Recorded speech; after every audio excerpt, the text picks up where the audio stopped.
Bismillahirrahmanirrahim. Rabbi shrah li sadri wa yassir li amri wahlul 'uqdatam min lisani yafqahu qawli.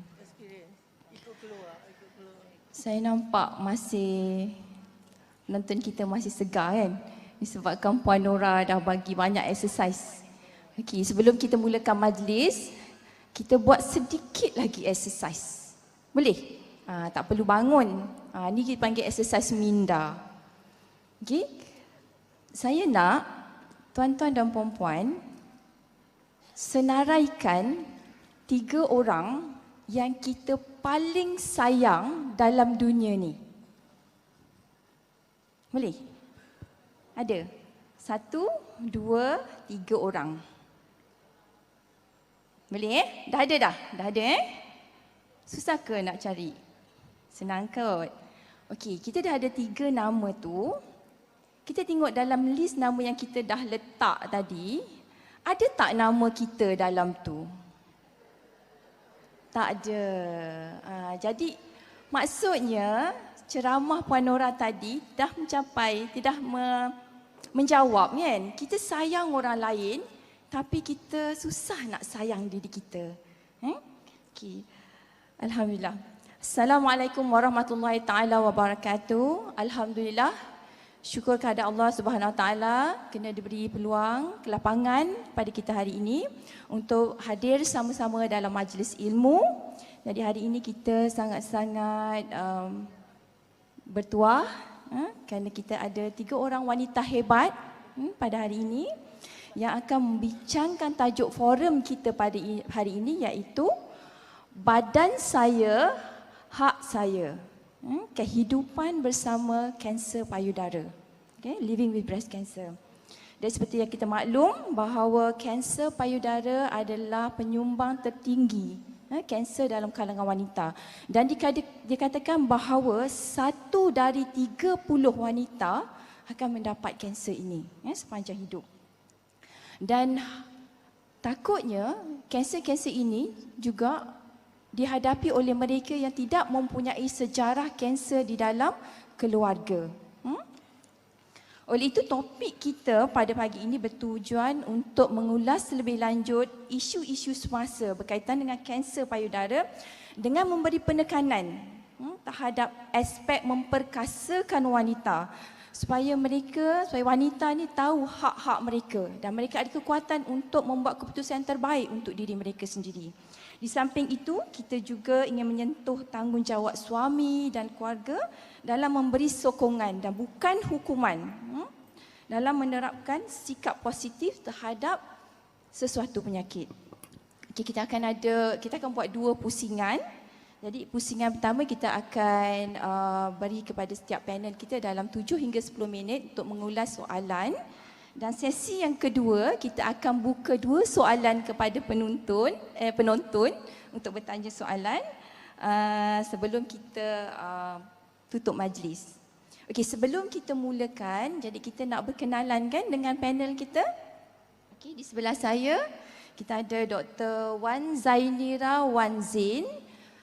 Beliau adalah pakar bedah, mendapat ijazah perubatan dari USM pada tahun 2000 dan pernah bertugas di beberapa hospital di Malaysia.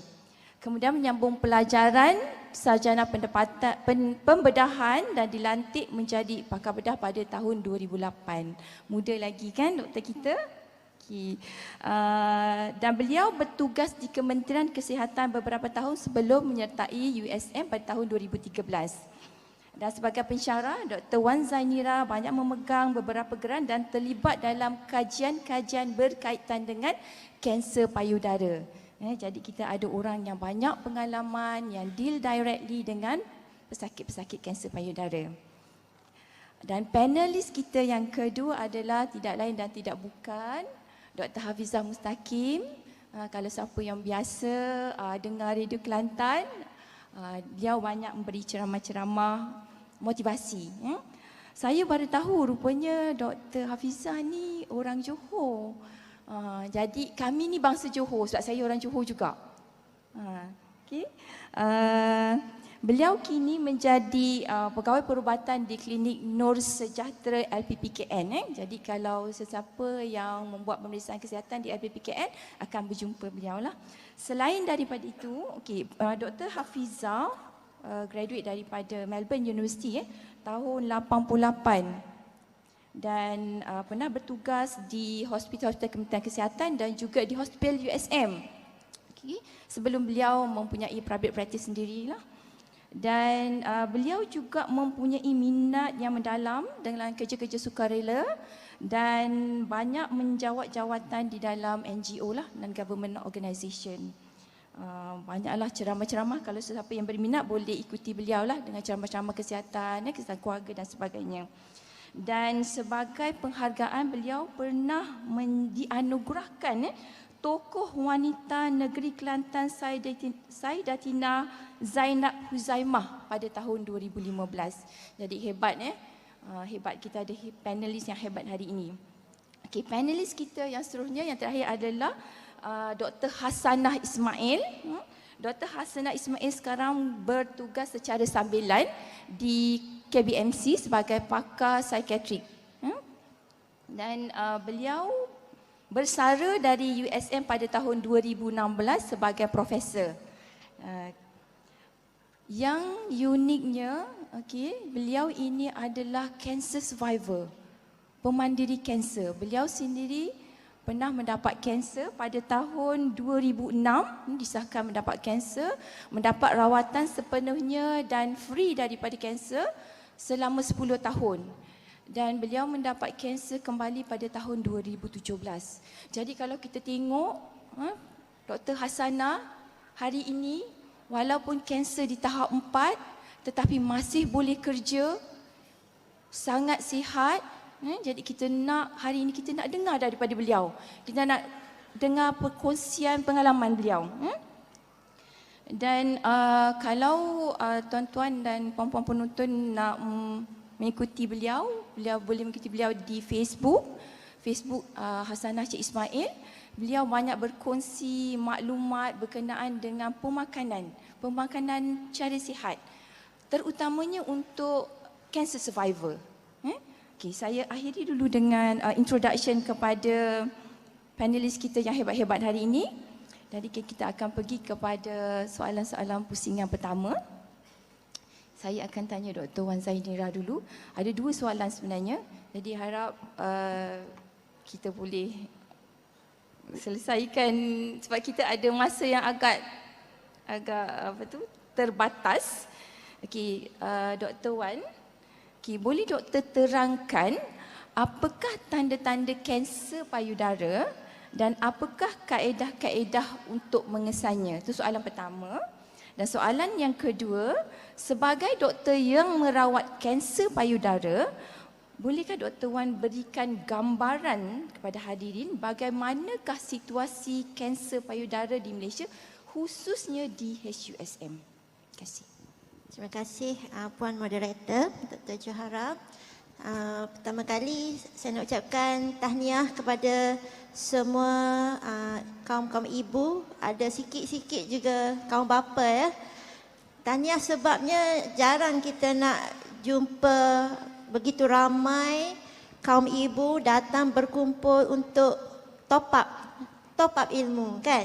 Jadi ilmu kali ini sangat-sangat relevan, sangat-sangat berguna kepada kita. Sebab breast cancer, kanser payudara ni memang kita tahulah kan pembunuh nombor 1.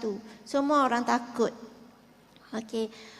Jadi memang lazim kalau pesakit datang, doktor, butir ni kanser ke doktor?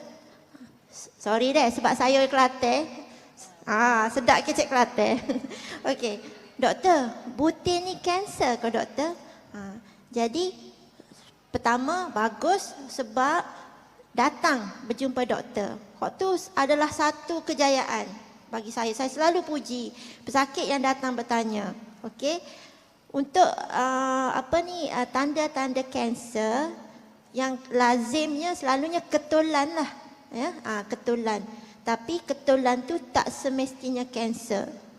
Jadi doktor ni dia bukan macam Tok Bomo. Kan? Tok Bomo tok tengok gapo? Ni butir biasa, dia bagi tahu terus diagnosis.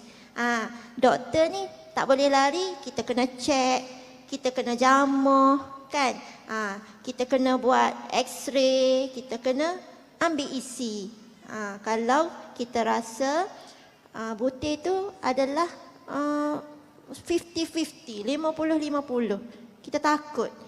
Terutamanya kalau pesakit tu kita interview, banyak risiko ada pada dia.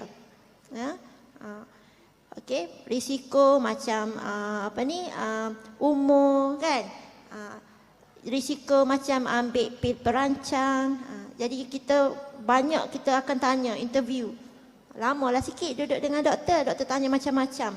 Nak tahu risiko-risiko, lepas tu kita kaji daripada risiko, kita cek, kita tengok biji tu macam mana dan kita akan buat kajian lanjutan. Untuk yang muda, kita buat ultrasound. Untuk yang nak kata tua, taklah tua kan. 40 tahun ke atas, kita akan buat penyiasatan macam mammogram. Okey. Untuk mengkaji benda ni bahaya ke tak. Selalunya kita tak berhenti kat situ. Kita kena ambil isi, sedut sikit. Kita ada dua cara. Satu tu cara kita panggil fine needle. Maknanya kita guna jarum yang kecil.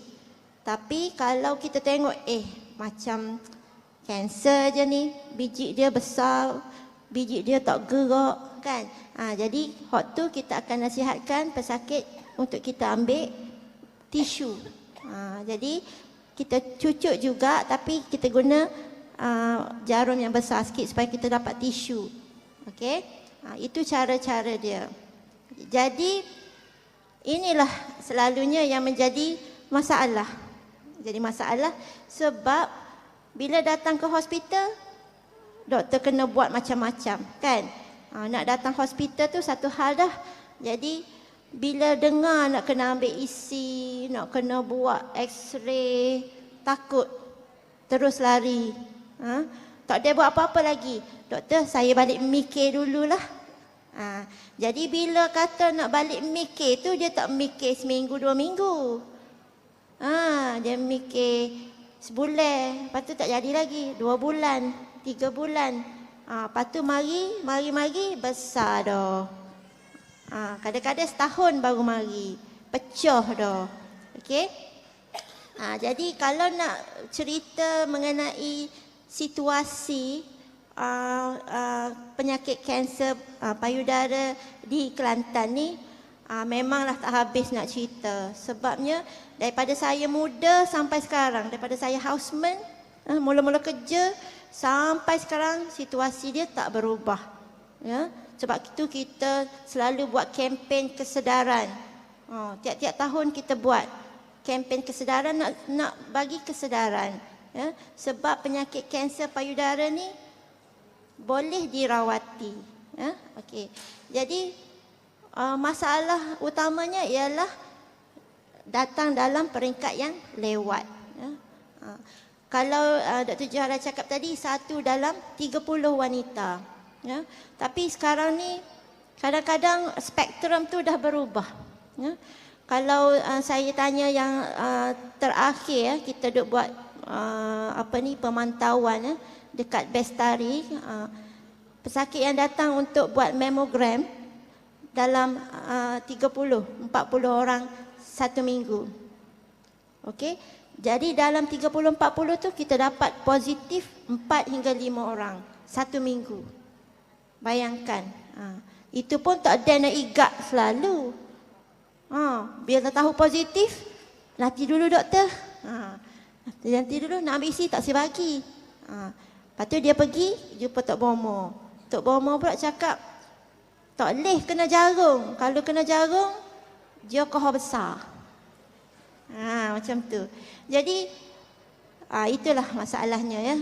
Bila diagnosis di peringkat yang lewat, bila datang kita tak boleh nak buat apa-apa dah. Okey. Tapi pada pemerhatian saya sendiri tak boleh nak faham breast cancer ni. Sebab dia berubah-ubah, dia tak sama setiap orang tu. Okey? Kalau saya belajar daripada textbook dulu, buku-buku dulu. Okey, kalau breast cancer stage 4 dah merebak, maksimum 2 tahun saja. Dulu, buku dulu 2 tahun saja maksimum. Tapi tidak sekarang. Sebab bila kita jumpa pesakit, kita bagi motivasi, pesakit ikut rawatan kita, buat kemoterapi, buat pembedahan, ada 10 tahun masih kekal dengan stage 4 disease, tahap 4. Mari ke klinik comel-comel lagi. Okey? Lepas tu ada juga kita kata, okey, bila dah buat operation, dah buat kemoterapi, dah 10 tahun. Kalau dulu dia kata, dalam buku kata is survivor, more than 10 years survivor, lebih pada 10 tahun tu insya-Allah tak akan berulang. Tapi tidak sekarang. Okay. Sekarang kita jumpa juga 13 tahun dah buat. Ada pesakit saya 13 tahun dah buat, datang kembali dengan breast cancer di sebelah yang normal sebelumnya. Jadi gitulah, bermakna sepanjang hayat, ya, kita kena jaga pesakit, kita kena follow up pesakit, ya, kita kena bagi motivasi dan yang paling penting sekali kesan sebelum kesal, ya. Itu yang penting sekali. Sebab kalau di peringkat pertama insya-Allah kita buat treatment kita, insya-Allah boleh free daripada, bebas dari penyakit. Okey. Terima kasih Dr. Wan Zainira. Dari apa yang Dr. Wan Zainira ulas, dia kata kanser ni dia cerdik. Dia cerdik dan dia berubah-ubah. Jadi walaupun kita bila didiagnose di peringkat 4 masing-masing ada harapan. Yang penting adalah semangat kita. Okey. Dan kita seterusnya kita pergi kepada Dr. Hafizah. Okey. Dr. Hafizah, kita tahu penyakit ini adalah satu ujian, bukan hukuman, ya Doktor? Okey, boleh Doktor ulas bagaimanakah seharusnya sikap dan tindak tanduk kita apabila berhadapan dengan penyakit? Silakan. Bismillahirrahmanirrahim. Assalamualaikum warahmatullahi wabarakatuh. Alhamdulillahirabbil alamin wa bihi nasta'in wassalatu wassalamu ala Rasulillah wa ala alihi wasahbihi wa ummati ajmain. Yang dihormati Dr. Johara selaku moderator, Dr. Wan, Dr. Hasanah, Profesor Dr. Hasanah sebagai rakan panel. Seterusnya, puan-puan, tuan-tuan, adik-adik, kakak yang dihormati Allah sekalian. Alhamdulillah, terima kasih di atas kesempatan yang diberikan oleh pihak penganjur untuk saya mewakili LPPKN berkongsi dengan tuan-tuan dan puan-puan supaya hari ini tujuan dia 3 je yang saya nak kecek ni. Masa tak berapa banyak, 3 benda. Pertama, kita kena reset minda kita. Mitos-mitos antaranya yang disebutkan oleh Dr. Wan, ya, bahawa nyakit ni, ya, adalah benda hak berat contohnya kena pisah nanti makin teruk nyakit tu. Ya, jangan usik dia. Ni semua kita kena tuhuk tepi. Keduanya, penyakit breast cancer juga menerima hukuman. Bukan daripada Tuhan, tapi dihukum oleh kepercayaan dia sendiri dan juga masyarakat. Bila dengar je, sebelum dengar tu takut dah. Ditakut-takutkan. Yang ketiganya, kita juga berada dalam satu dunia hari ini yang mendefinisikan kesihatan dan kecantikan dengan cara tak betul. Hari-hari dalam otak kita, comel ni super ni. Kena tepek muka-muka dalam muka ni baru comel. Payudara tu kena besar. Hari-hari malam-malam hak tu kita dengar masuk dalam otak kita. Kita tidak diajar bahawa cantik ni adalah kecantikan keseluruhan. Dalam tu penting cantik dulu, baru luar comel. Oleh sebab itu, bila kawan kita, ya, saya ada beberapa jiran yang diuji dengan perkara ini. Sedangkan Allah tidak menjadikan penyakit itu sebagai satu hukuman. Allah kata dalam Quran, hok kita baca semua dalam surah Al-Mulk. Tabarakalladzi biyadil mulk wa huwa ala kulli syai'in qadir. Alladzi khalaqal mauta wal hayata liyabluwakum ayyukum ahsanu amala. Allah royak dah tu. Disuruh baca tiap-tiap malam. Sebab apa? Supaya nanti kita boleh reset minda kita, kelik ni, bahawa segala benda yang jadi kat kita bukan kata mu banyak dosa. Siapa royak kita banyak dosa? Hanya Tuhan yang tahu. Jadi kita ni sebagai orang tahu, oh dia tu pesen gitu. Tak boleh kata gitu. Allah kata dia ciptakan hidup dan mati untuk menguji, untuk tengok siapa comel perangai. Jadi bila kita diuji dengan sakit, maka tu sebenarnya nak uji kita, comel perangai lagu mana. Dan alhamdulillah hari ni kita dengar sepanjang hari, comel bila diuji adalah bila kita berobat. Muka siapa buat nyakit? Siapa buat nyakit? Allah makin nyakit. Dan Allah janji dah, sesungguhnya aku bagi nyakit, aku sedia obatnya. Buka balik dalam Quran, kena ngaji Quran. Kecuali Nabi wayak tak ada obat kat apa dia, nyakit ke apa? Nyakit matilah. Sedangkan penyakit dapat kanser payudara tidak sama dengan kematian. Hak tu kena reset minda kita. Dapat penyakit bukan kematian. Maka dengan itu, saya nak royak kita balik hari ini, tuan-tuan dan puan-puan sekalian, dengan satu kefahaman baru, bahawa bila Allah bagi penyakit, maknanya Allah sayang. Ini payah nak masuk dalam otak ni. Apa buktinya? Kita kena percaya. Allah kata penyakit ni Allah nak muliakan seseorang. Dalam satu hadis qudsi ni hak hadis yang disebut oleh Nabi, tapi kata-katanya datang daripada Tuhan. Iaitu bila disebutkan, wahai anak Adam, aku sakit, mengapa engkau tidak menjengukku? Maka berkata anak Adam, ni Allah sebut ni, bagaimana aku menjengukmu sedang engkau adalah Rabb semesta alam. Kemudian Allah kata, apakah engkau tidak mengerti bahawa hamba-Ku si fulan sakit dan engkau tidak menjenguknya? Apakah engkau tidak mengerti bahawa seandainya engkau menjenguknya, nescaya engkau mendapati aku bersamanya? Maksud dia, bila Prof Hasanah kena sakit tu, makna dia, siapa hak tengok Prof Hasanah masa tu, dia jumpa Tuhan. Ini kena masuk, hak tu kita akan berlomba-lomba. Kawan kita sakit, kita pergi tengok, bol lama-lama. Bol catch out negatif. Sebut kawan positif kat dia. Jangan royak, oh ada sayang saya tu minggu lepas, baru tak ada. Jangan gitu. Sentiasa positifkan. Jangan cerita buruk-buruk. Allah kata dia bersama dia. Hadis yang lain mengatakan berapa banyak pahala hak kita akan diberi bila menjenguk orang sakit. Nombor 2, sakit tu bukti Allah mencintai kita kerana dengan sakit tercucuk duri pun Allah hapus dosa. Gak kena sakit ni gak berapa ratus, berapa ribu duri gak. Jadi poin kita nak tengok dalam kepala kita bahawa Allah nak hapus dosa kita, bukan nak label orang ni berdosa. Ini pun cara kita tengok penyakit tersebut, tuan-tuan dan puan-puan. Maka dengan itu, ya, kalaulah orang itu tak ada dosa, apa tujuan sakit tu? Allah nak angkat darjat dia. Jadi tak semestinya orang sakit tu hanya hukuman dia kerana dia berdosa.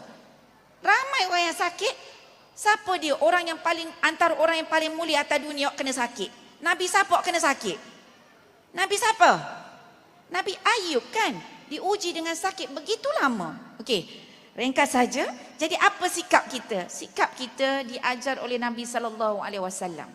Mukmin akan ikut kata Tuhan, turut apa yang Nabi buat. Nabi kata, ajaib seorang mukmin, orang beriman ni ajaib. Bila dia dapat nikmat, dia bersyukur. Dan bila dia ditimpa musibah, dia bersabar. Sabar ni buah payah mahal. S-A-B-A-R. Allah kata, wasta'inu bis-sabri was-salah. Minta tolong dengan Tuhan ni dua cara. Satu adalah dengan wasta'inu bis-sabri was-salah. Allah kata sabar dulu, kemudian dengan solat. Nak menunjukkan sabar lagu mana? Sabar dengan 3 benda. Ya, dalam menghadapi sakit, 3 benda. Yang pertama memang pencegahan. Hak tu nanti apa yang Prof Hasan akan ceritakan daripada sudut pemakanan yang sihat daripada pagi kita dengar. Prof Hasan akan cerita nanti, kita guna dulu, jangan biar sakit. Orang yang sihat ni nombor 1 kena turut pemakanan yang Dr. Hasan, Prof. Hasan nak ajar nanti. Nombor 2 tu cegahkan dengan gaya hidup sihat. Nanti petang nanti ada senam tari. Itu pun satu cara lagi. Gaya hidup sihat. Hak kita tak kena lagi kena buat. Tapi ada juga cara dah jaga kesihatan. Lee Chong Wei.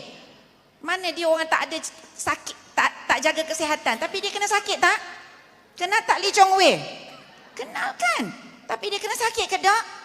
Allah berhak, sebab Allah kata dia berhak bagi apa saja, sebab dia yang tahu. Manusia tak tahu. Jadi bila dah kena sakit, kena buat apa? Kena berobat. Berobat ni hak kena ikut kata Nabi SAW. Di antara cara-cara dia adalah Nabi kata berobat mesti dengan yang halal, tak boleh dengan yang haram. Ada hadis Nabi SAW yang menyebutkan tentang pasal perubatan ini, mestilah dengan perubatan yang ada perubatan hari ini mengatakan dengan bukti yang nyata, dengan evidence base. Ini siapa yang kata? Nabi yang kata. Nabi royak, sesiapa yang mengubati dan ia tidak diketahui sebelum ini sebagai orang yang mengetahui ilmu perubatan, maka dia dipertanggungjawabkan. Ini bagi saya sebagai seorang doktor perubatan, ni kena atas muka. Nak berobat kita kena tahu. Tak boleh koksih-koksih. Gi berobat kat orang tu, walaupun hak dia berobat tu kena pakai kain kuning, kena hantar pergi layarkan benda-benda berobat tu dekat Sungai Kelantan contohnya. Kak tu tak boleh dah. Jelas-jelas dah. Maka dengan itu tuan-tuan dan puan-puan, masya-Allah secara kesimpulannya daripada sudut ini, kita ni bila sakit, satu, sebelum sakit kena cegah, kena amat positif, dan bila terkena penyakit pula kena amat positif. Sebab bila kena sakit bermaksud apa? Allah amat sayang kita. Jadi pencegahannya pun ada, perawatannya pun ada. Tapi yang paling penting, jangan tinggal hubungan kita dengan Allah Subhanahu wa taala. Kerana apa? Kerana Allah ajar, Allah dan Rasulnya ajar kita tentang doa-doa juga. Antaranya doa kita boleh hafal apa dia?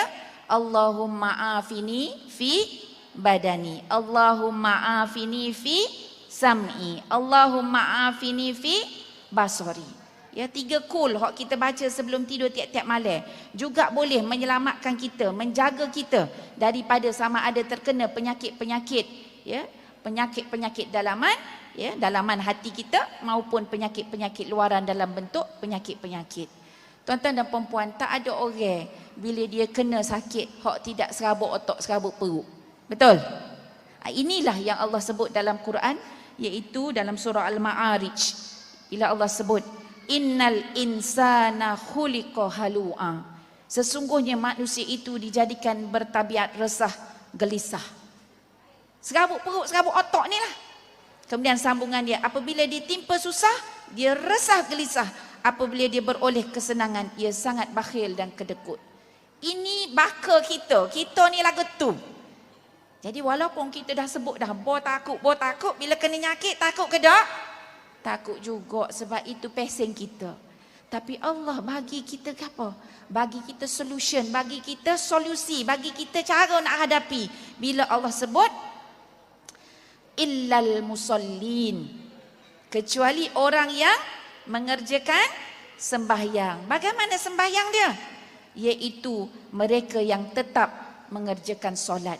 Sembahyang main-main ke sembahyang khusyuk? Sembahyang dengan khusyuk. Jadi insya-Allah tuan-tuan dan puan-puan, buah duku depan pintu cukup dulu setakat itu. Wassalamualaikum warahmatullahi wabarakatuh. Alhamdulillah, satu ulasan yang sangat-sangat cantik. Okay. So kalau saya boleh simpulkan daripada apa yang Dr. Hafizah cakap adalah reset minda. Boleh? Jadi bila kita keluar daripada pintu ni hari ini, kita macam picit butang, reset minda supaya sentiasa jadi positif.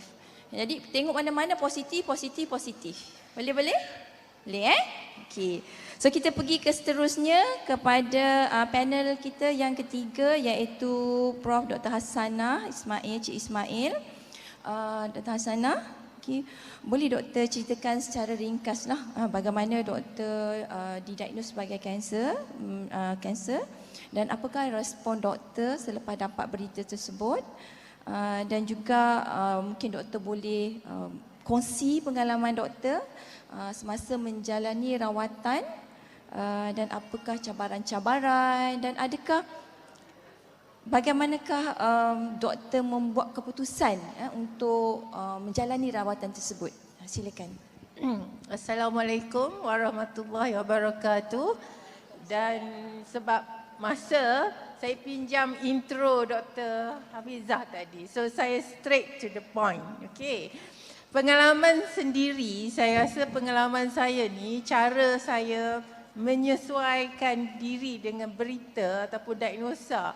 Bahkan yang diagnose breast cancer tu saya sendiri. Kan? Jadi nak kata terkejut tu, tak terkejut. Tapi macam sebab saya seorang pakar psikiatri, semasa tu tengah top lah kerjanya. Umur 46, ketua jabatan, sangat sibuk. Walaupun ada peluang untuk sabbatical sebagai pensyarah, tapi tak pernah ambil sebab tak kesian kat diri, kesian kat student, kesian kat jabatan kan.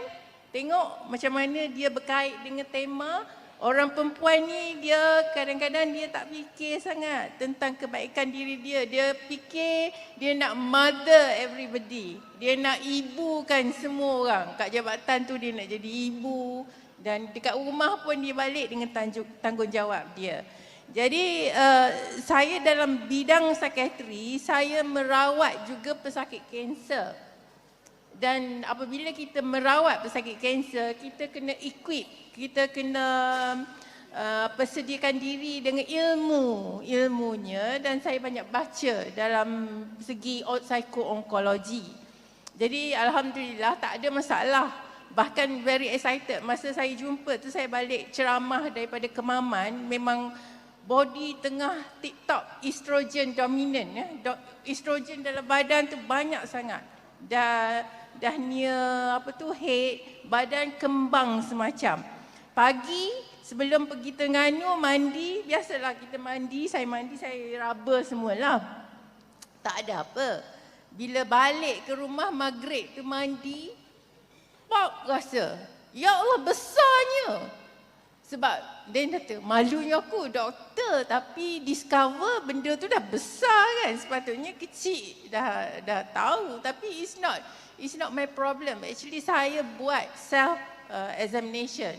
Cuma bila badan kita tengah stres, yang ironiknya pergi Terengganu bagi ceramah tentang stres. Sebenarnya saya tak ada psychological stress, tapi saya ada physical stress. Banyak sangat benda nak handle, travelling, pergi bagi talk semua kan. So benda tu mendatangkan kemudaratan dengan tak jaga makan semualah. Okay, saya excited sebabnya, okay, saya tak nak cerita sangat tentang personalnya. Kalau boleh saya nak motivate anda atau bagi maklumat. Kenapa saya excited nak pergi, kalau boleh malam tu nak suruh saya buka OT, nak bedah buat keluar straight. Tapi yang biasa saya tengok wanita di Kelantan ni ataupun di Malaysia, walaupun yang educated, ramai yang cikgu, semua yang kelulusan ada PhD pun, bila mula dia tahu dia ada ketulan, dia simpan dulu. Dan dia scan the market. Produk apa? Okay, beli produk ni, dengar kawan semua. Dan orang yang menjual produk ni ramai sangatlah. Kan? So memang senang lah nak terbeli, termakan. Tapi kalau tak cukup ilmu, produk yang diambil itu boleh menyihatkan lagi kanser. Dalam produk tu ada bahan-bahan yang tidak asli, ada sugar, ada maltodextrin, ada protein, ada amino acid, ada kolesterol. semua tu memang kalau kita ambil, kita rasa sihat. Tapi benda tu pun sihat juga. Okey. So bagi saya, kalau ada ketolan, because anda bukan doktor, cepat-cepat pergi jumpa doktor. Bahkan kalau yang bekerja, make sure you ambil insurans. Sebab sekarang zaman dia dah berubah. Kalau anda ada ketolan, anda pergi hospital, OPD rasa-rasa, okey bagi appointment, 6 minggu lagi baru jumpa Dr. Wan.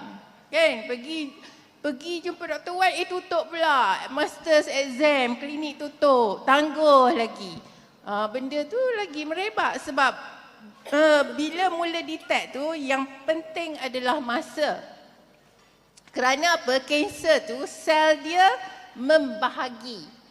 Ada orang, dia untunglah ataupun dia lebih selamat sebab kanser awak dengan kanser saya berbeza. Awak tak boleh kata, oh Dr. Hasanah gini-gini.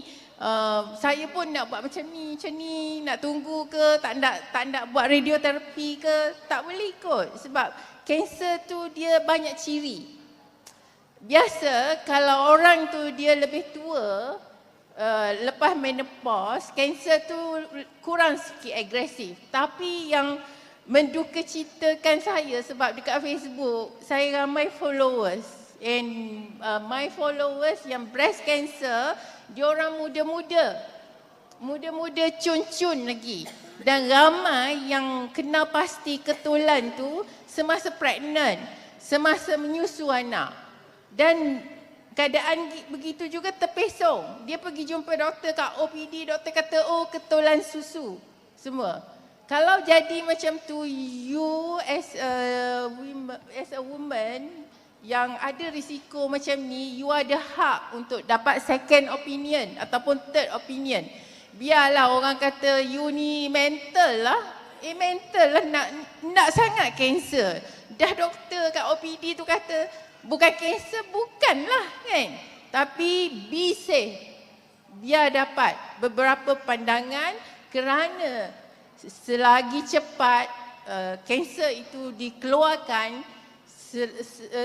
begitulah kejayaan yang lebih baik daripada rawatan nanti. Dan bukan itu saja, sebab kebelakangan ni sejak 2013 semua, kita memang dah terima hakikat bahawa kanser mana-mana pun, tapi kanser payudara ke, bila dia bercambah tu, sel kanser yang agresif tu memang boleh rawat dengan kemoterapi. Tetapi kemoterapi tu tak akan nampak sel-sel stem kanser stem cell. Awak pernah dengar stem cell kan? Nak cantik, ambil sebab nak regenerate kulit muka biar cantik semua. Kanser stem cell dia lagi cerdik. Okey, dia bina stem cell tu tak dikenal oleh kemoterapi. Bagi kemoterapi canggih mana pun, mahal setara mana pun, benda tu terlepas daripada detection dan dia akan pergi ke seluruh badan. Kalau breast cancer, dia suka paru-paru, dia suka bone, tulang, dia suka brain, otak, dan apabila ketika masa kesihatan anda tak dijaga sangat dan pertahanan badan itu menurun, kanser itu akan keluar. Dan seperti nature stem cell, dia berpotensi dan dia ada kebolehan untuk menjadi kanser payudara. Walaupun di mana dia berada, dia ada di tulang, ciri dia kanser payudara. Sebab itulah asalnya daripada stem cell. Jadi, tahu aja ada kanser, cepat-cepat jumpa doktor, fix appointment, ada insurans. Kalau kena tunggu dekat hospital kerajaan, pergi hospital berbayar. Hospital berbayar memanglah ada pesakit marah, kata, oh doktor sama juga dekat kerajaan ni, tapi bagi 6 months baru boleh operate. Tapi kalau ada insurans, malam esok boleh buat dekat KPJ. Kan? Tapi nak buat macam mana? Itu dah jadi sistem dia. Dan doktor pun dia perlu cari makan juga. Dia stres, kerajaan tak bayar cukup gaji sebagainya. Jadi itu hakikat. Anda tak boleh lawan sistem itu. Tapi apa yang anda boleh buat persediaan. Kalau tak nak ambil insurans, put some money aside. Lah beli beg tangan mahal-mahal tu. Okay. Beg tangan pakai biar jadi belacan pun. Tapi simpan duit tu untuk kegunaan diri supaya bila timbul keadaan ini boleh dapat operation secepat mungkin. Okey. Okey, terima kasih Dr. Hasanah. Hai, semangat saya jadi. Sebab Dr. Hasanah dia tahu, bila dia tahu dia ada sakit, dia excited. Sangat berbeza. Okey, kalau boleh saya simpulkan apa daripada yang Dr. Hasanah cakap adalah satu adalah pentingnya ilmu. Artinya sama juga dengan Puan Nora bagi tahu tadi kan. Yang pertama adalah top up 4T tadi. Yang pertama adalah top up. Jadi penting untuk top up. So top up ilmu. Jadi ni kita dapat ilmu. Banyak sangat kita dapat ilmu. Dan yang kedua adalah masa. Kalau masa itu emas, kat sini saya kata masa itu berlian. Masa berlian. Sebabnya kalau berlian tu dia tak boleh jual balik dah. Kalau jual balik dia jadi kurang kan nilai. Jadi masa tu kita pegang. Kita beli mahal dah. Kita pegang molek-molek. Kita simpan elok-elok. Maksudnya kita tak boleh tunggu dah. Bila ada masalah, kita pergi cepat-cepat. Jadi sebab itu kita di Bestari, di Pusat Kanser Payudara USM, kita sediakan satu platform yang unik. Rasa tok sedap aja nak tanya pasal payudara ke, tok sure ke, tok pasti ya ke dok, mari saja. Walk in. Mari saja, tak ada perlu temu janji. Mari saja, kita ada staf kita akan buat pemeriksaan. Jika kita rasa ada ketulan dan perlu pemeriksaan lanjut, kita akan terus bagi temu janji. Tak perlu tunggu 6 minggu, tak perlu tunggu 6 bulan. On the day, on the spot, hari yang sama boleh buat mammogram. Kalau bersedia dan sebagainya boleh buat mammogram. Jadi tak perlu tunggu. Jadi masa. Okey, kita pergi kepada round yang kedua, pusingan kedua, iaitu kita nak buka 2 soalan daripada penonton yang boleh tanya soalan kepada panel kita. Silakan. Ada yang Pak Ada nampak angkat tangan tadi. Okey. Silakan bagi tahu nama dan dari agensi mana. Terima kasih. Assalamualaikum, saya Nur Syazwani dari HUSM Ward 1 Utara. Soalan ni kepada Prof Hasanah. Apakah respon Prof lepas disahkan kanser berbalik setelah 10 tahun bebas daripada kanser? Terima kasih.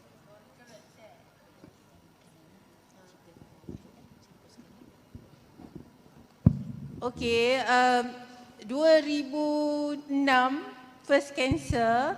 Recurrence April 2006, April 2017 saya detect recurrence. Okey. Masalahnya gini, ilmu ni kena update. Orang kata from time to time kan. Dan kadang-kadang kita tersalah masuk mazhab. Tapi bukan sengaja. Pada tahun 2013, saya mendapat kencing manis. Memang saya ada metabolic syndrome. Sebelum tu ada hypertension. Dan 2013 tu blood sugar naik mendadak sampai bacaan tak ada. Makan buah manis sikit aja tak ada bacaan. Tinggi sangat. So saya nekat, saya tak nak ambil ubat. Ni jenis kata, kalau makan ubat nanti insulin habis, nanti kena cucuk insulin kan. Okey lagi kalau mampu jaga diet. Tetapi diet untuk kencing manis yang terbaik adalah low carbohydrate. Bila low carbohydrate, you kena replace energy you dengan fat. So low carbohydrate, high good fat. Dan saya tahu saya pesakit kanser, Saya memang restrict protein. Restrict to less than 30 gram a day. Bukan timbang daging 30 gram. Tapi kita tengok kalkulator dekat calculate diet tu, 30 gram tu banyak mana? Banyak juga, 2 biji telur gitu saya rasa. So saya dah restrict protein. Tapi saya go freely on the fat. And then orang cakap, olive oil is good, habatus sauda is good, coconut oil is good. So saya breakfast macam mana? Saya minum kopi, saya letak habatus sauda, saya letak minyak nyo. Memang tip top, very good. Thyroid function very good, cegah semua. Tetapi akhirnya keluar lymph nodes recurrence. Nak kata badan slim, memang jaga diet. Exercise memang terus, itu faktornya. Tapi saya degil lagi bila dah identify cancer tu, saya kata okey. Saya baca ketogenic diet is good for cancer. So saya strict lagi. Saya go plant based, maknanya saya tak makan haiwan lah. Susu ke telur pun tak. Plant based, low carbohydrate but still high fat. Okey, saya guna diet tu sebulan setengah. Baru saya menyerah diri kepada Dr. Maya untuk Dr. Maya operate. So confident habis lah. Saya kata, oh mampu habis dah kanser aku ni. Dah, tapi bila Dr. Faizah call, dia kata, Puan Hasanah, your cancer triple negative. Dia ciri kan, dulu hormon sensitif, sekarang triple negatif. Triple negatif tu yang paling agresif dan rawatan tak ada sangat. Tetapi yang baiknya triple negatif ni sebab dia agresif, kalau you ambil kemo, dia senang nak identify dan hit the cancer. So saya kata, what have I done wrong? So frustrated. For the first time, I was depressed. Masa dapat cancer dulu excited. Kawan kata Hasanah ni in denial kan. Tak pernah sedih, ceria semua. Tapi bila dah fail tentang diet tu, tak apa, walaupun sedih, saya baca lagi. Kita ni dekat internet, kenanya, selagi kita duduk dalam mazhab tu, dia recommend mazhab tu je lah. YouTube dia keluar topik tu, dia keluar. Kita duduk dalam kejahilan kita. So, bila saya buka minda, saya search. Kita ni asas pengkaji kan. So kita buat literature review, kenanya dah ada epidemiological study yang bagus semua. Dia dah kaitkan wanita yang makan high fat diet memang risiko kanser lebih tinggi. Dan triple negatif also lebih stem cell dia mudah terjadi bila high fat. Dia thrive on high fat diet. So dah 1 tahun, recurrence last year. Triple negatif ni saya tengok kalau tak ambil kemo yang agresif, saya tak ambil kemo yang agresif sangat. Dia survival period dia 3 bulan je. 3 bulan nampak cantik lagi, lepas tu disappear, tengok dah jadi arwah dah 3 bulan. Tapi alhamdulillah saya tak boleh confident sebab benda ni kita tak boleh yakin. Tak ada study yang real meyakinkan. So saya buat by try and error. Alhamdulillah dah setahun saya survive. Dan saya survive cara pemakanan herbal dan juga suplemen yang ada asas-asas dia. Bukan produk-produk yang orang jual online ni. Yang saya search sendiri, saya kaji sendiri dan saya ambil. Okey. Dr. Hafizah suruh cakap tentang cancer and sugar. Dia rather unfortunate. You tahu kita ada cancer fighter, cancer support group semua.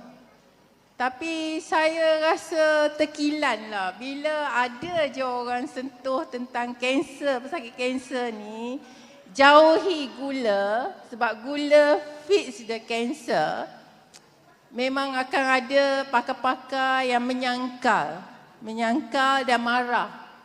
Sebab bagi mereka, bila kita kata kat cancer survivor ni jangan makan gula, diorang ni nak dapat energi dari mana? So heran juga konsep pemikiran ni macam mak-mak kita. Ingat tak mak kita? Kalau nak puasa kena makan nasi. Tak ada energi. So energi tu dalam bentuk sugar, dalam bentuk nasi. Tapi sebenar tu kalau kita belajar sains itu tak betul semuanya kan.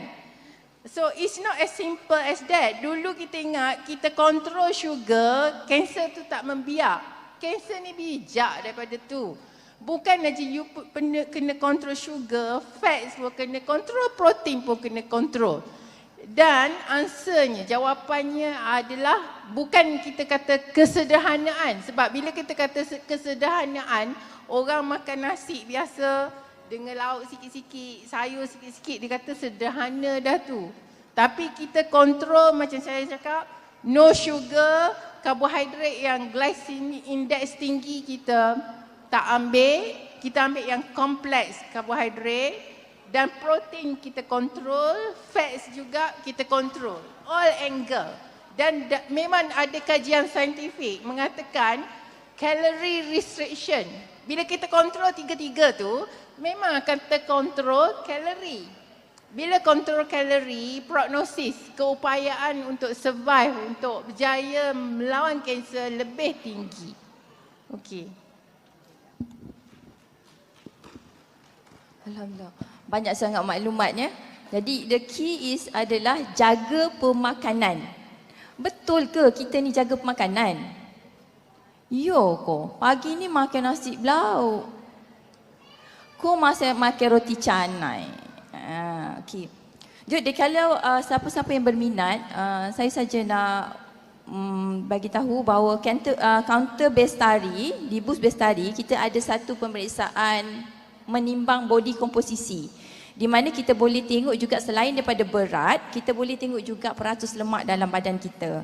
Okay, peratus lemak ni memberi gambaran secara kasar lah tahap kesihatan kita. Kita boleh tengok lemak kita berapa peratus, terlebih ke, terkurang ke. Jadi dari situ kita boleh ni, sebab kita juga akan, insya-Allah kita akan buka sesi untuk ceramah pemakanan kesihatan anjuran Bestari. Jadi kalau sesiapa yang minat boleh pergi ke kaunter Bestari.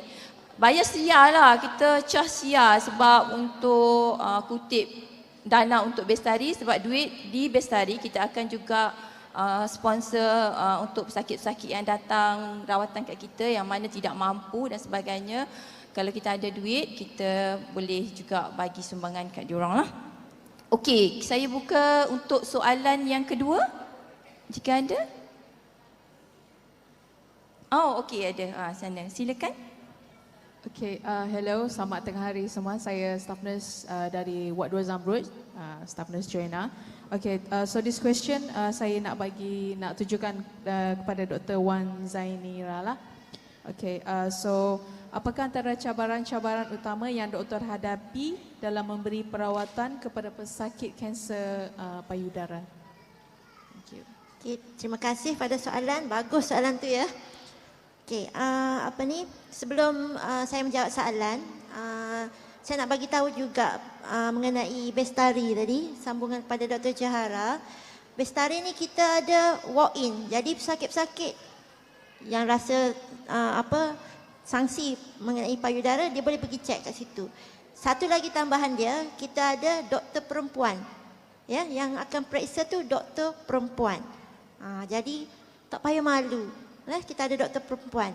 Privacy dijaga. Okey. Dulu semasa penubuhan Bestari, saya pergi jumpa masa tu di bawah naungan Dr. Nik Munirah, HOD radiologi.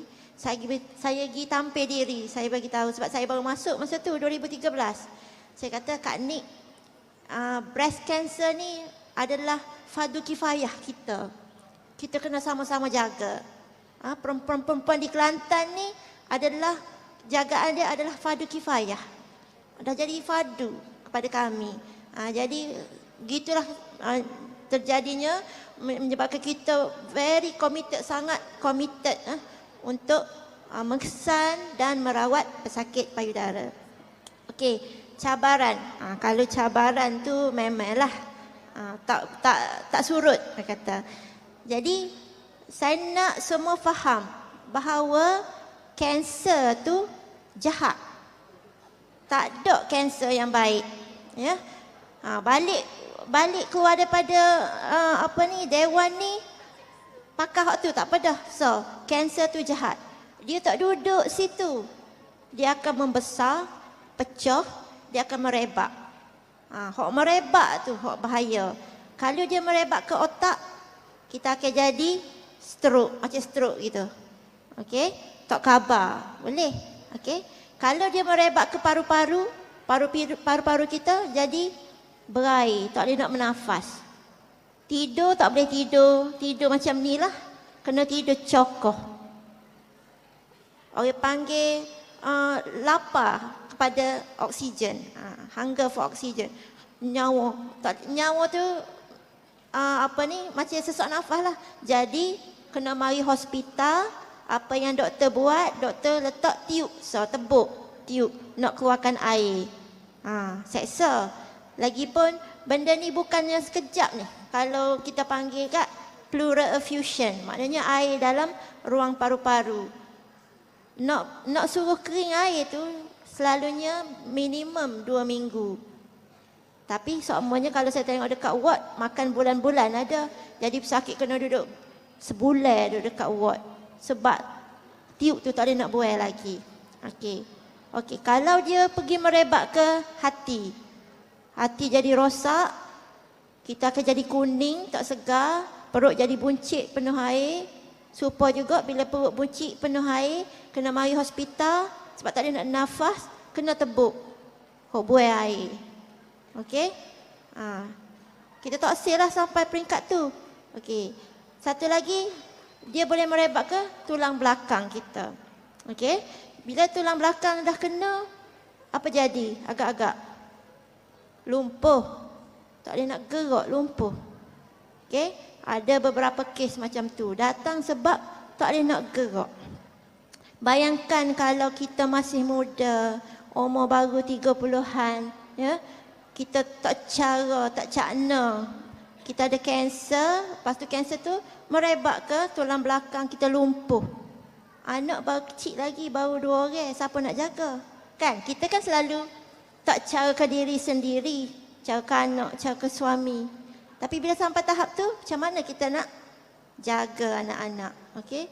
Jadi, cabaran tu sebenarnya paling utama sekali adalah diri sendiri. Sebab tu kita nak bagi kesedaran ni. Jadi saya harap yang datang hari ini, ilmu ni tak sampai kepada puan-puan sahaja, tapi sebarkan. Kalau ada jiran-jiran, ada kawan-kawan, bagi tahu apa yang kita belajar hari ini. Okey? Jadi cabaran adalah diri sendiri. Kita tak cakna, kita buat tak endah. Kita cuba nak melupakan masalah kita. Tu cabaran dia. Jadi selalunya pesakit kalau kita tanya, "Bakpo kak mari lambat gini mo ni, siapa pecah dah?"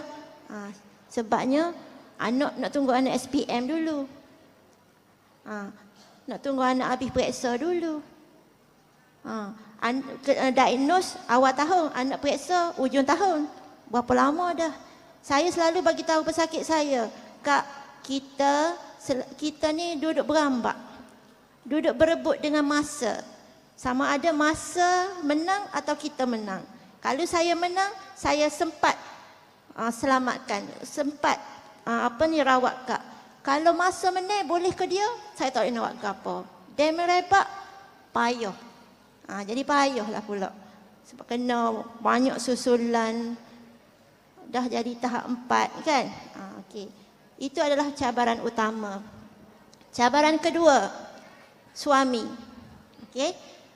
Suami, saya ada banyak kes tak datang ke hospital sebab suami tak izin. Syarat, kalau pergi hospital, talak 1. Percaya ke tak? Ada 2-3 pasien saya jumpa gitu masa saya posting dekat HRPZ. Kenapa tak mari kak, dah sakit gini. Bila dia merebak ke tulang belakang sakit. Tak boleh nak tidur malam, sakit. Bagi ubat, kita bagi ubat opioid, obat morfin tu. Kan? Kalau kita bagi ke orang lain boleh jadi addicted, boleh jadi penagih. Tapi sampai tahap tu, sakit tak hilang lagi. Kenapa tak mari? Doktor lelaki tak bagi. Nak mari hospital, talak satu. Okey. Suami.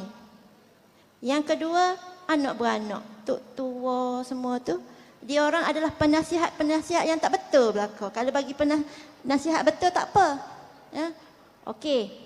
Mok jumpa dah ada satu tok bomo tu boleh rawat kanser, sembuh kanser dia. Dia pun hak gilah dekat tok bomo tu. Kadang-kadang yang sembuh tu bukan kanser. Bekok tu mungkin sebab abses, kita panggil nanoh. Nanoh tu dia kadang-kadang dia surut sendiri, kadang-kadang dia pecah. Pecah nampak macam kanser.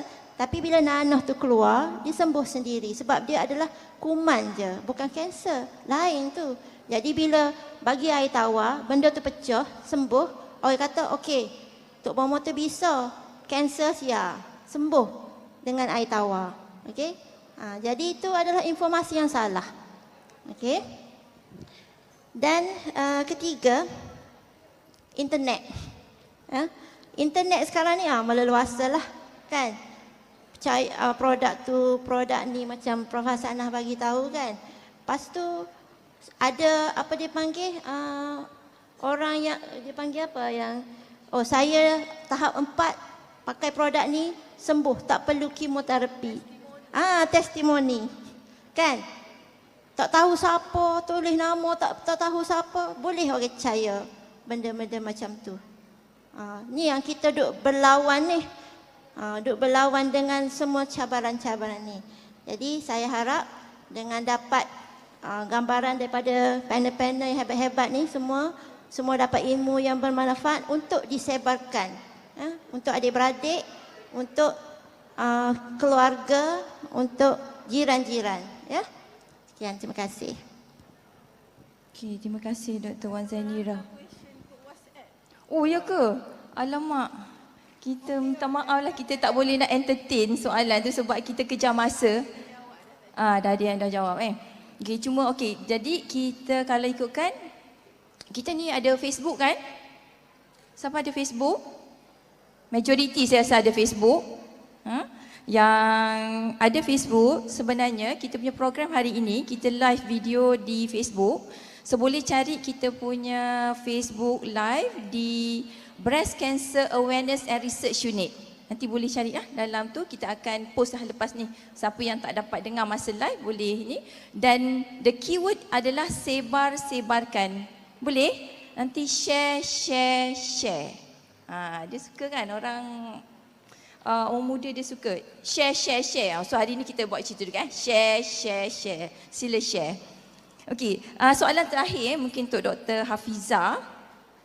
Doktor, pengesanan kanser di peringkat awal ni mampu mengubah kualiti hidup. Betul ya?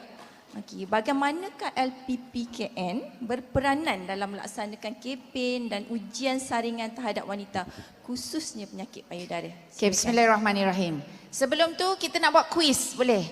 Jawab. Yang ni puan-puan cuma angkat jari ataupun letak jari. Ya, sendiri-sendiri kira. Ya, ini ujian kesihatan. InsyaAllah kita nak habis tak lama lagi. Mari kita tengok sebelum balik kita ni sihat ke tidak. Nombor 1. Apa yang anda sok mau makan? Makanan seimbang atau banyak yang fast food ataupun yang banyak goreng, banyak minyak, banyak yang kita beli dekat restoran makanan segera.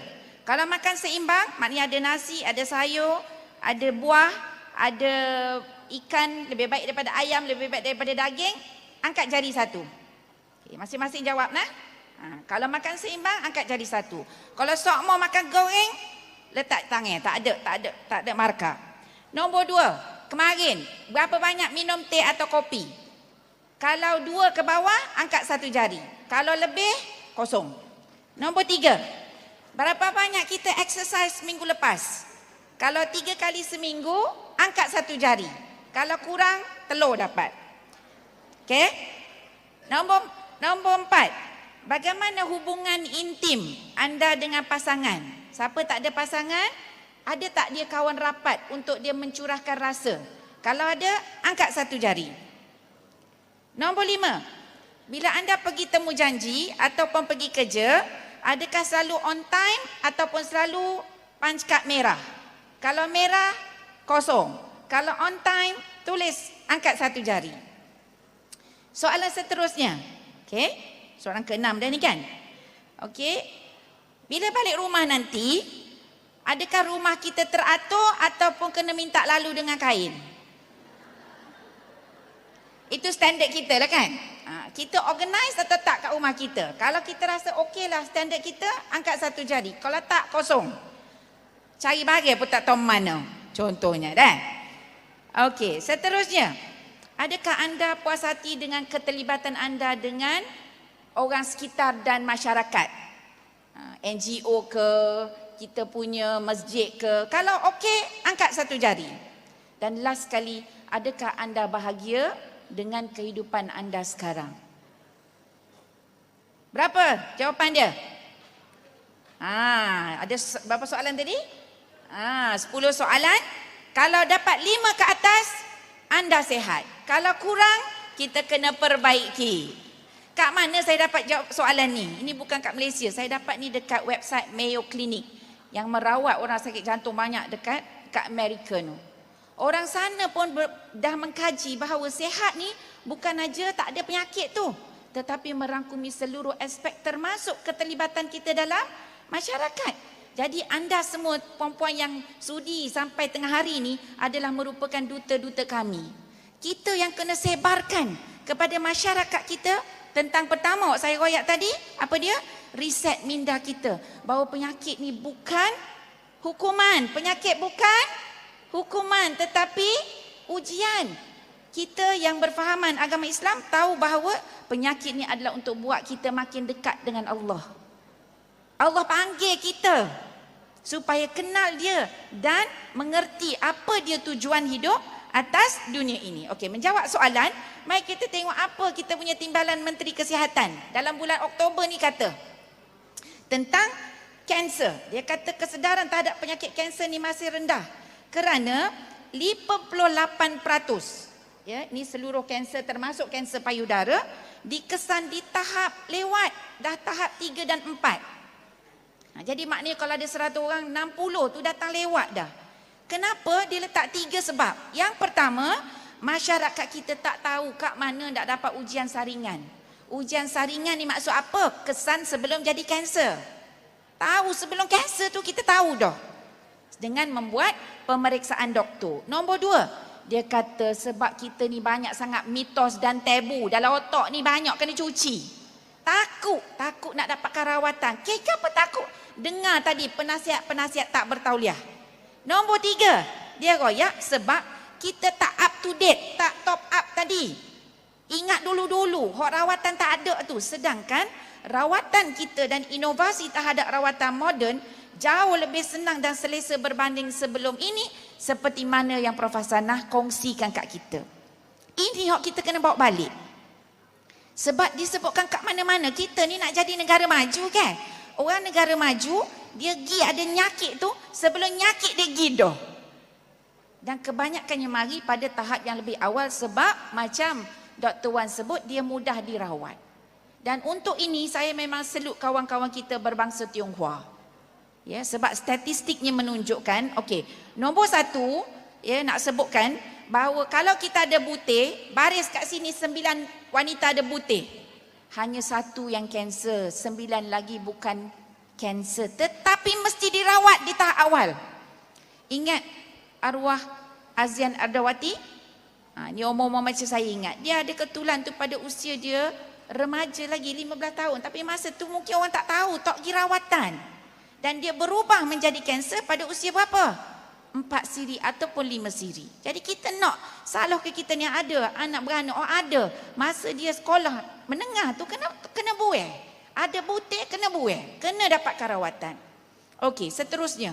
Ni tadi nak puji kawan-kawan kita berbangsa Tionghoa sebab disebutkan kalau orang Melayu ni dia rawat 40% memang di tahap 3 dan 4. Tetapi kawan-kawan kita berbangsa Tionghoa, ya, 85% mari di tahap 1 dan 2. Kerana apa? Mereka peka terhadap kesihatan. Jadi kita kena ikut juga sikit-sikit semangat orang yang bangsa kawan-kawan kita bangsa Cina. Kerana apa? Dia mari cepat untuk dapatkan rawatan. Kat mana nak dapatkan saringan? Inilah peranan kerajaan kita melalui agensinya, sama ada Kementerian Kesihatan ataupun LPPKN. Mari hari ni bawa bah nak depan tu. Bawa bah tu supaya alhamdulillah kita boleh buat rawatan walaupun duduk kat tempat padas sekalipun. Kita boleh bekerjasama nanti perempuan, NGO dan sebagainya panggil LPPKN untuk pergi pak kita. Jadi khusus untuk kanser payudara ni, saringan yang kita buat, ya perempuan sebenarnya kita ajar kepada perempuan sekalian adalah dia panggil pemeriksaan sendiri payudara. Cuba angkat tangan kanan. Angkat tangan semua. Ni guna perempuan kena cek dengan tangan kanan payudara belah kiri. Angkat tangan kiri. Ni gunanya adalah untuk test belah kanan. Lagu mana nak test? Jamuh dia. Mula-mula jamuh ringan dulu, atas dulu. Jangan duk cekar dulu. Cekar tak berasa putih lalu. Jadi cekar rasa dulu. Dan tujuan kami bukan nak suruh perempuan jadi doktor, tetapi apa rasa tak sedap, tak selesa. Selalu nah, alhamdulillah dengan ada Bestari, saya rasa ini kena beri tepukan kepada Bestari dan USM. Sebab menyediakan one stop center. Ini bagi saya adalah satu inovasi yang terbaik untuk rakyat Kelantan. Beri peluang kat kita, staf perempuan pula tu. Ni memang hebat. Ya? Jadi itu dipanggil pemeriksaan sendiri payudara. Nombor 2 dipanggil pemeriksaan klinikal. Tu bagi kita mari dekat nurse, dekat doktor untuk diperiksa. Ini staf kita di LPPKN akan tolong perempuan. Ya, dan kemudian kerajaan juga menyediakan program subsidi mamogram. Ya, untuk diberikan kepada wanita-wanita. Kita ada guideline ataupun panduan dia, contohnya bagi wanita yang berusia 35 ke atas, ya boleh mendaftar di LPPKN, ya, dan insya-Allah perempuan bagi di Kelantan ni pusat kita adalah di Terengganu. Kita akan bawa mari pergi Terengganu untuk buat mamogram.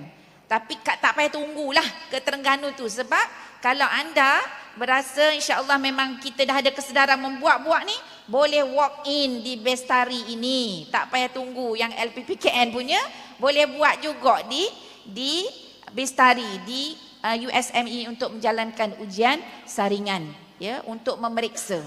Ya, saya tadi masa minum kopi tadi dengar daripada doktor di USM kata di sana ada banyak lagi ujian-ujian saringan yang insya-Allah akan kita bawa. Yang penting kita sebarkan ke dalam masyarakat, ya. Semalam kami buat dekat Maidin, alhamdulillah kita dapat 40 orang hok mari walk in untuk test berat dia sesuai tak tinggi dia, blood pressure dia, tekanan darah dia, dan juga membuat ujian saringan pap smear untuk mengesan kanser apa tu?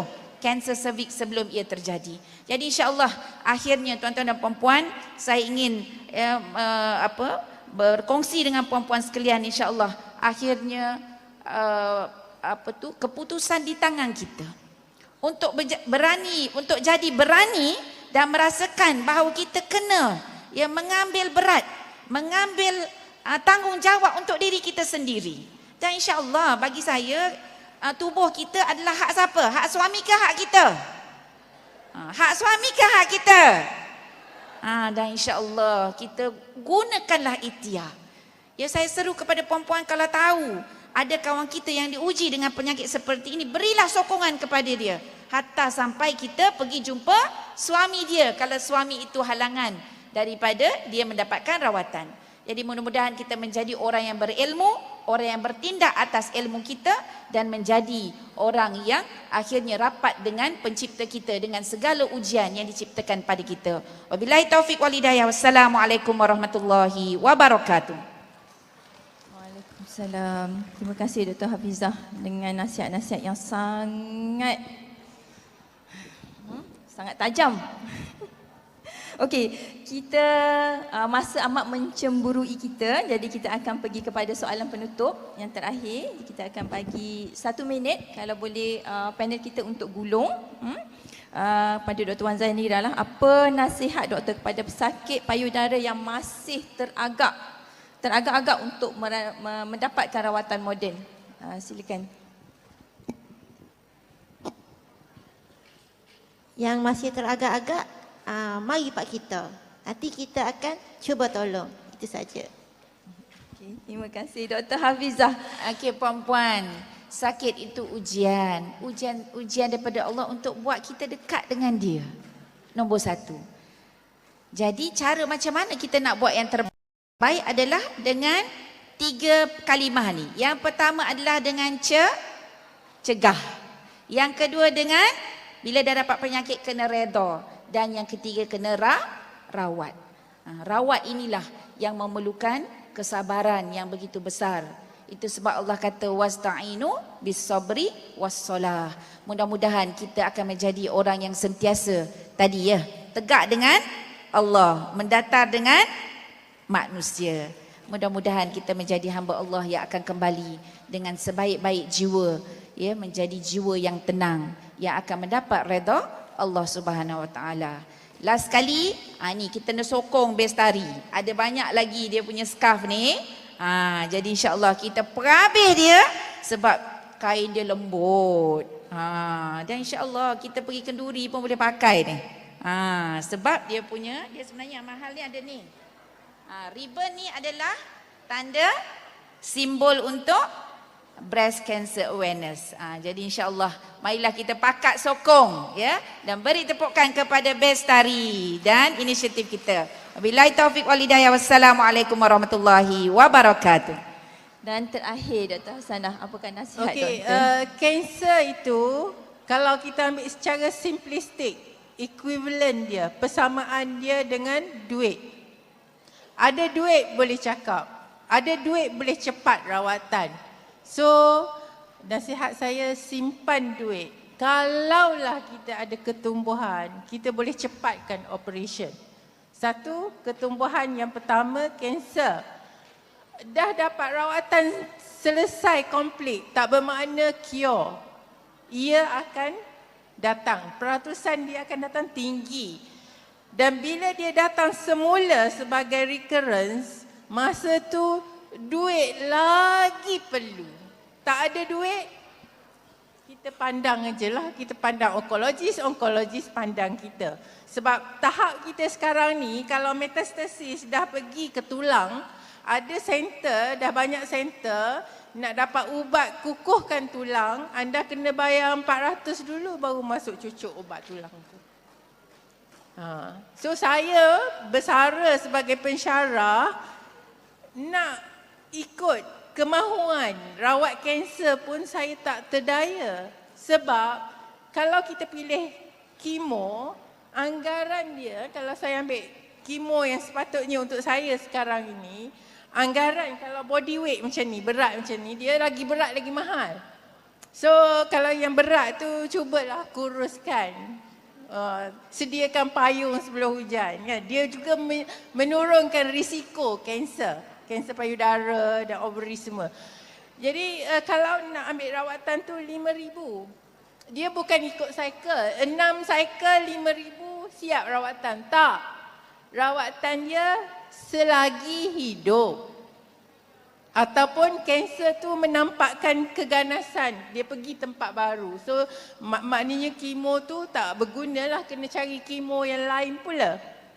So ni nak gambarkan bagaimana kanser itu boleh bersamaan dengan duit. Dan memang kita tengok ramai pesakit kanser, dia sedih lah dia dapat kemurungan lah sebab peluang rawatan ni tak ada. Sebab itulah saya kalau boleh dalam saya merawat kanser saya agak-agak ataupun saya tak cepat mengambil rawatan yang mahal ni. Saya cuba rawatan yang murah-murah dulu. So insya-Allah dengan doa anda kalian juga, kalau berjaya katakan rawatan mudah-mudah tak sampai 1,000 pun sebulan. Okey, kalau berjaya mungkin boleh menjadi panduan kepada orang lain. Itu saja. Sekian, terima kasih. Terima kasih Dr. Hasanah. Kalau saya boleh simpulkan 3 benda hari ini yang kita dapat, kita keluar daripada dewan ini. Yang pertama, kita reset minda kita. Boleh jadi positif. Yang kedua, kita sayangi diri kita. Kalau kita rasa sakit itu, sihat itu susah, sihat itu mahal, cuba jadi sakit. Dia akan lebih mahal. Yang ketiga adalah sebarkan ilmu, sebarkan. Kita nak lebih ramai orang mendapat ilmu. Jadi hari ini kita akan share. Boleh? Jadi sekian perbincangan kita pada hari ini. Semoga ilmu yang kita kongsikan pada hari ini dapat memberi manfaat kepada semua dan kita sebarkan pada rakan-rakan yang tidak dapat hadir. Kita tutup perbincangan hari ini dengan wabillahi taufiq wal hidayah. Wassalamualaikum warahmatullahi taala wabarakatuh. Waalaikumsalam warahmatullahi taala wabarakatuh. Terima kasih kepada Dr. Johara dan juga barisan panelis jemputan kita pada hari ini. Terima kasih kepada semua, terima kasih kepada anda semua. Kita akan berehat seketika dan jangan lupa anda telah berjanji tadi tidak akan lari. Untuk slot petang ini kita akan bermula